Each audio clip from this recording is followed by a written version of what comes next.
तो आज हम बात करेंगे आईपीएल ऑक्शन की। तो अभी रिसेंटली आईपीएल ऑक्शन हुआ है जहाँ पे बहुत सारे फेरबदल हुए हैं। बहुत सारे प्लेयर्स जो कि एक पर्टिकुलर टीम से काफ़ी सालों से खेलते थे वो किसी और टीम में चले गए हैं। वैसे एक आईपीएल कॉन्ट्रैक्ट है जिसमें हर 4 साल या 5 साल में एक बार ये ऐसा ज़रूर होता है। तो अभी की जो टीम हुई है ये भी डिसमेंटल हो जाएगी इन द नेक्स्ट 4 और 5 ईयर्स। बिकॉज ये आईपीएल का एक रूल जब आईपीएल शुरू हुआ था तभी हुआ था, to give balance to all the side. हाँ, ये भी है कि रिटेन की जो ऑप्शन थी वो भी सबको है, और मैंने देखा है इस साल बहुत सारी टीमों ने उसे काफ़ी यूटिलाइज किया है। सबसे पहले मुंबई इंडियंस ने तो कोर को ही रिटेन किया और बचे हुए ऑक्शन मनी में से उन्होंने बाकी टीम्स खरीदे। एनीवेज, आज हम बात करेंगे अनसोल्ड प्लेयर्स की। सो ये मेरा टॉपिक आज है अनसोल्ड प्लेयर्स। तो काफ़ी शॉकिंग प्लेयर्स रहे हैं जो अनसोल्ड गए हैं। वैसे कुछ की तो मैंने उम्मीद की थी लेकिन कुछ की मैंने उम्मीद बिल्कुल नहीं की थी। But this is what IPL is all about, expecting the unexpected.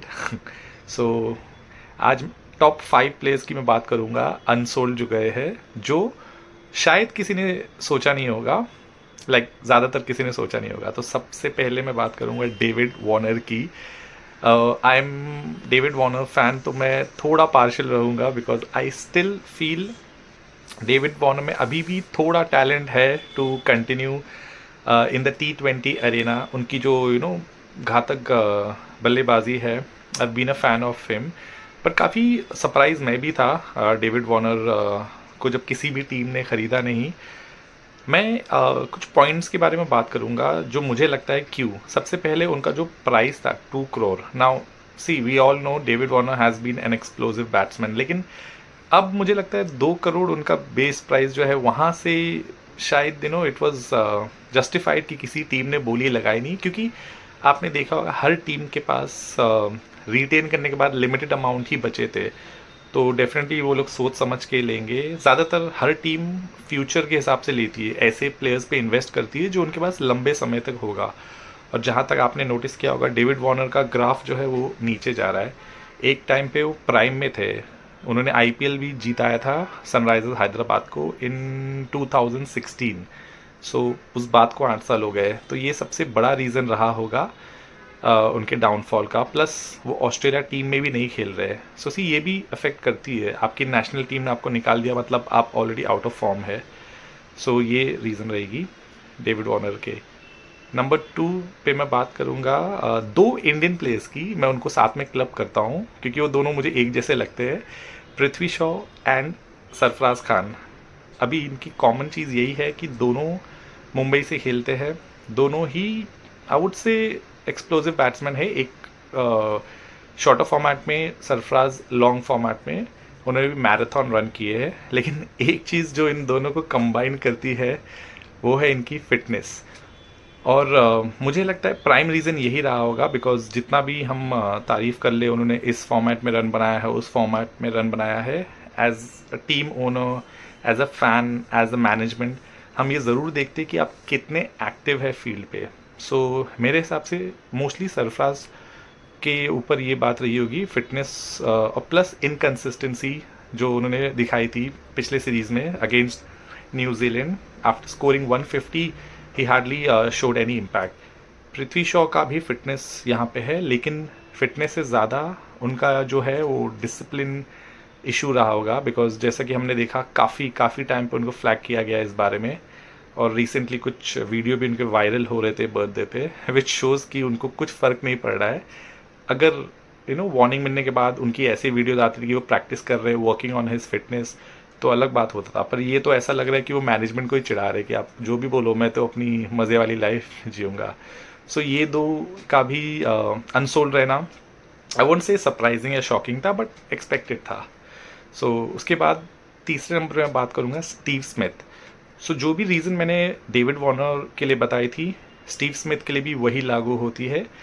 A dip in form and also I would say future के हिसाब से मुझे नहीं लगता वो अगले 5-6 साल तक कंटिन्यू कर पाएंगे।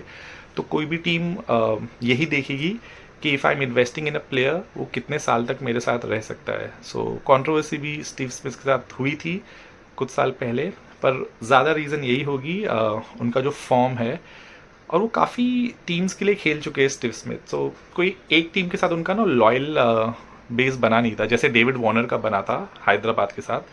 स्टीव स्मिथ का यहाँ पे हुआ भी नहीं था, तो ये भी एक रीज़न थी। सो ऑल्दो वो एक बड़ा नाम है जो नहीं कोई टीम ले पाई, but I was not surprised. फिर मैं बात करूँगा केन विलियमसन की। नाउ हम जैसे उसे जानते हैं स्माइलिंग कैरेक्टर, मुश्किल समय में भी वो स्माइल करते हैं, लेकिन स्माइल से ज़्यादा रन बनाने की ज़रूरत है in cricket. So I appreciate him as a person, लेकिन मैं हमेशा से मानता हूँ केन विलियमसन काफ़ी इम्पैक्टफुल नहीं रहे हैं, specially when it comes to shorter format. Of course anchor role वो बराबर खेल सकते हैं, लेकिन of course as a team owner, as a team management, मैं सबसे पहला इस चीज़ पे फोकस करूँगा कि how quickly you can score runs, because not necessarily हर टीम कोलैप्स करेगी और हर टीम में एंकर की ज़रूरत रहेगी। दूसरी बात, फिटनेस भी उनका भी एक मसला है। If you remember last IPL में पहले मैच पे ही वो फील्डिंग करते हुए बाउंड्री पे इंजर्ड हो गए थे, and he did not play any game in the entire IPL. So ये दो चीज़ बड़े मायने रखती है, and same issue Kane Williamson का भी है। Although he is playing in today's test match against England, अभी शायद शुरू हो गया टेस्ट मैच, लेकिन T20 के बाद पे सो आई वॉज नॉट सरप्राइज्ड कि उनका भी नाम किसी टीम ने लिया नहीं और वो भी अनसोल्ड गए हैं केन विलियमसन। उसके बाद मैं बात करना चाहूँगा इंडियन ऑलराउंडर जो एक टाइम पे कहा जाता था एक्स फैक्टर प्लेयर है, इंडियन ऑलराउंडर शार्दुल ठाकुर। ये मैं भले सरप्राइज था कि शार्दुल ठाकुर को किसी ने भी खरीदा नहीं, because he has always been an impactful player, batting, bowling, fielding, कहीं ना कहीं वो ज़रूर कंट्रीब्यूट कर देते हैं। So this was little surprising कि शार्दुल ठाकुर को किसी ने लिया नहीं। पर दोस्तों, एक चीज़ हमेशा लिंक होती है कि अगर आप इंटरनेशनल टीम में हो तो आपकी एक वैल्यू रहती है। इंटरनेशनल टीम से आप ड्रॉप हो जाते हैं तो इसका impact club cricket, IPL, leagues, ये सब में भी पड़ता है। So Shardul Thakur was a surprise indeed. एक और ऑलराउंडर की बात करूँगा मैं, सिकंदर रज़ा। सो मैंने उम्मीद किया था कि उनको एक बायर मिल जाएगा because he has been performing consistently, लेकिन for some reason the IPL owners thought कि शायद वो उतने इम्पैक्टफुल नहीं रहेंगे। तो हाँ, ये भी सरप्राइज़ था। जैसे मैंने कहा, मैं David Warner, Steve Smith, Williamson के लिए उतना सरप्राइज़ नहीं था, वो मुझे उम्मीद थी, लेकिन हाँ, Shardul Thakur, Sikandar Raza, because Sikandar Raza is also a useful player, batting bowling दोनों में काम आता है। वैसे दरवाजे इनके लिए हमेशा के लिए बंद नहीं हुए हैं, because as per the rule अगर कोई प्लेयर इंजर्ड हो जाता है so they can anyways go back to the draft and buy these players. ऐसा पहले भी हो चुका है। So let's see if Shardul and Sikandar Raza get a chance. दोस्तों, मैं बांग्लादेश टीम के बारे में भी बात करना चाहूँगा कि इस बार पहली बार ऐसा हुआ है कि बांग्लादेश से एक भी प्लेयर आईपीएल के लिए सिलेक्ट नहीं हुआ है। मैंने सोशल मीडिया पे देखा काफ़ी फैंस अपसेट थे वहाँ के और उन्होंने अनफॉलो करना शुरू कर दिया है।